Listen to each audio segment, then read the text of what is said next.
তুমি জান্নাতের কোন দরজা দিয়ে যেতে চাও? কমেন্টে অবশ্যই জানাও। জান্নাতের 8টি দরজা আছে। প্রথম দরজা বাব আল জিকির। এই দরজা দিয়ে সেই সব মুসলমান প্রবেশ করবে যারা আল্লাহর জিকির করে।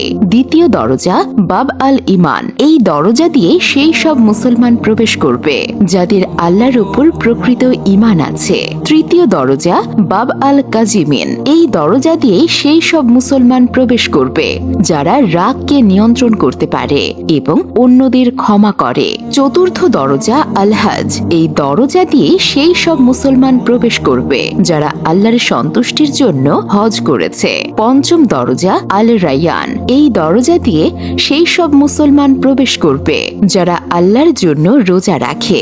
ষষ্ঠ দরজা আল সাদাকা। এই দরজা দিয়ে সেই সব মুসলমান প্রবেশ করবে যারা আল্লাহ তাআলার সন্তুষ্টির জন্য দান খয়রাত করে।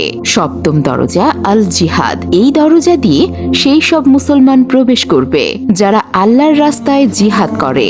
অষ্টম দরজা আল সালাত। এই দরজা দিয়ে সেই সব মুসলমান প্রবেশ করবে যারা নামাজের ব্যাপারে নিয়মিত ছিল।